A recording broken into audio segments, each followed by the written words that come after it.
안녕하세요. 박나리 세무사입니다. 이번 시간은 임대주택을 등록한 사람이 받을 수 있는 세금 혜택에 대해서 설명드리겠습니다. 임대주택으로 등록을 하게 되면 여러 가지 세금 혜택을 받을 수가 있는데요. 여기서 가장 중요한 건 사업자 등록을 할 때 두 가지를 해주셔야 된다는 거예요. 하나는 세무서에 사업자 등록을 해주셔야 되고요. 하나는 관할 시군구청에다가 임대사업자 등록을 해주셔야 됩니다. 그러면 이제 단계별로 어떠한 세금 혜택을 받을 수 있는지에 대해서 설명드리겠습니다. 먼저 취득세 같은 경우에는요. 전용 면적 60제곱미터 이하의 주택을 내가 최초로 분양받은 경우 취득일로부터 60일 이내에 사업자 등록을 하게 되면 취득세를 이제 감면받는 혜택을 누릴 수가 있습니다. 그리고 보유세는 두 가지 측면에서 살펴볼 수가 있는데요. 보유세 같은 경우엔 내가 주택을 보유하고 있으면서 내는 세금이고, 요거는 재산세와 종합부동산세를 납부를 하게 되는데, 재산세 같은 경우에는 두 채 이상 임대를 했을 때 25%에서 100%까지 감면이 가능하고요. 종합부동산세 같은 경우에는 요건이 있어요. 수도권 같은 경우에는 6억, 비수도권은 3억 이하, 그리고 2019년 2월 12일부터는 임대료를요 5% 이상 올리면 종부세 이런 혜택을 받을 수가 없고, 이 규정을 잘 지켜줬을 때만 합산 배제가 가능합니다. 그리고 이 주택들을 언제까지 등록해야 된다, 이런 것도 있어요. 2018년 3월 31일 이전에 등록을 했다.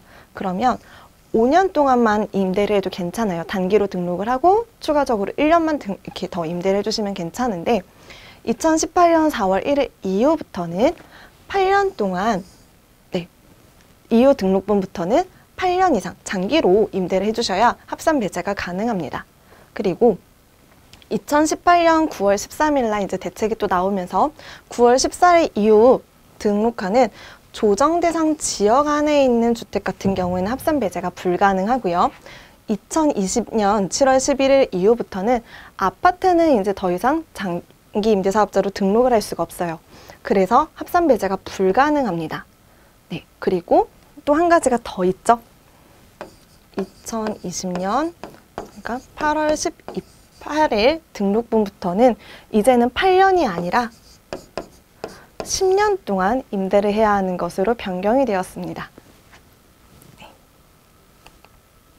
다음은 이제 임대주택을 갖고 있다가 나중에 양도를 해야 되겠죠. 이제 취득하고 보유를 했으니까 양도를 해야 되는데, 이때의 세금에 대해서 설명을 드리겠습니다.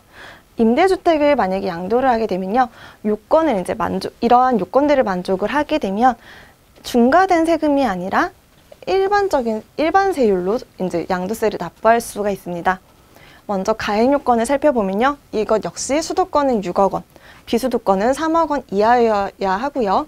이때 면적 요건은 없어요.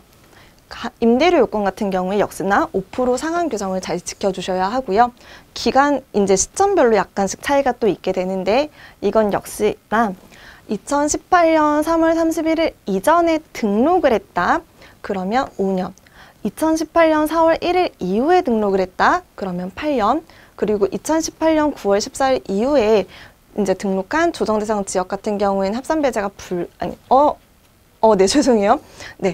이거 같은 경우에는 이제 양도세를 일반 과세로 납부를 할 수 없게 되고요. 그리고 2020년 7월 11일 이후 아파트 같은 경우에 임대주택으로 등록을 하더라도 이제 더 이상 혜택을 볼 수가 없습니다. 그리고 역시나 이거 역시 똑같아요.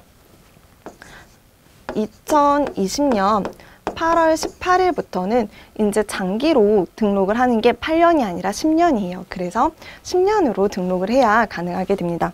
그리고 임대주택을 이제 미충족하더라도 이 기간들을 원래 충족을 했었어야 되는데, 기간을 충족하지 않더라도 잦은 말소를 할 수 있는 규정이 생겼어요. 이 민간임대주택법이 개정이 되면서 이제 단기나 아니면 아파트 같은 경우에는 장기로 장기로 등록이 불가능해졌거든요. 그래서 이런 거 같은 경우에는 이제 잦은 말소가 가능한데요.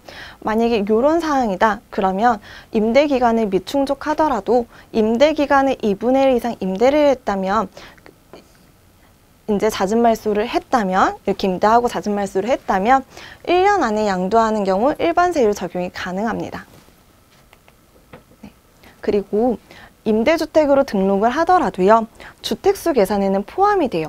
내가 임대주택으로 등록을 했다 그래서 무조건 빠지는 게 아니라 임대주택하고 일반주택 이렇게 한 채가 있어요.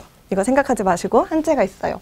그러면 요건을 만족한 임대주택하고 일반주택 요 하나를 팔 때는 우리가 일반적인 세율로 세금 납부가 가능한데요.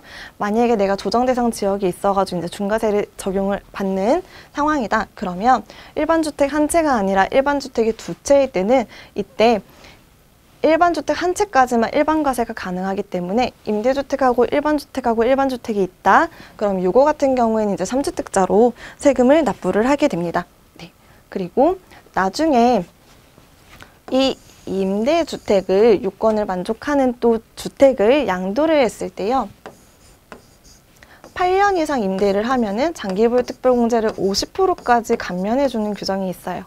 이거 같은 경우에는 이제 아까 보셨던 것처럼 뭐 가액 요건 만족해 주셔야 되고 또 얘 역시나 이제 또 상한 그런 요건들을 만족을 해 주셔야 되는데 얘 같은 경우에 한 가지가 더 있어요.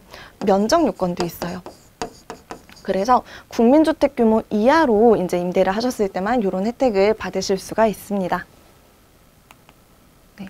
그리고 또 한 가지 이제 더 말씀드리고 싶은 거는요. 임대주택을 갖고 있었을 때 내가 2년 동안 거주한 집을 양도를 하게 되면 비과세를 받을 수 있는 규정이 있어요. 옛날에는 5년 이상만 임대를 하고 2년 이상 거주한 주택을 양도를 하게 된다면 이때는 이제 비과세를 받을 수가 있었어요. 근데 이제는 요거부터 먼저 갈게요. 네.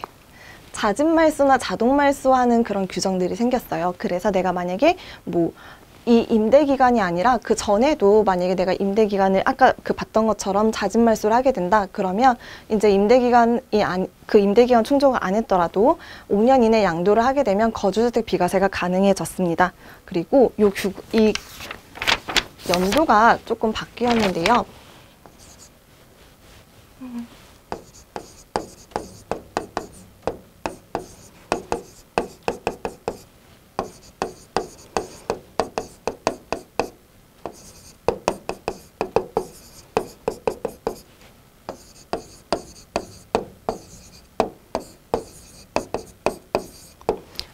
우리가 대책에 나오기 전에는요, 5년 동안만 이제 임대를 하면은 이런 혜택을 받을 수가 있었어요. 그런데 이 5년 동안 이게요, 이제 대책에 나오면서 이제 8년으로 바뀌게 되고요. 그리고 2020년 8월 18일부터는 8년짜리 등록이 불가능해요. 이제는 10년 동안 등록을 하고 임대를 해주셔야 이러한 혜택을 받으실 수가 있습니다. 그리고 2019년 이제 이것도 한번 예전에 개정이 된 적이 있었는데요. 2019년 2월 12일 이전에 만약에 우리가 거주하는 주택을 취득을 했다면 요거 같은 경우에는 이제 계속적으로 거주주택 비과세 규정을 받을 수가 있는데 만약에 2019년 2월 12일 이후에 내가 거주하기 위해서 주택을 취득을 했다. 그러면 이때는 거주주택 비과세가 최초 한 번만 가능해요. 이거 같은 경우에 내가 선택을 하는 게 아니고요. 딱 최초에 한 번만 거주주택 비과세를 받을 수가 있습니다.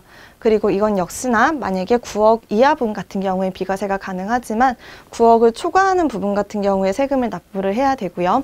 그리고 만약에 9억 원 초과를 하는데 내가 이렇게만 있는 상황이 아니라 역시나 다른 주택이 있게 된다면 9억 원을 초과하는 부분에 대해서는 3주택 중과 규정을 적용을 받게 되고 장특공제는 불가능합니다.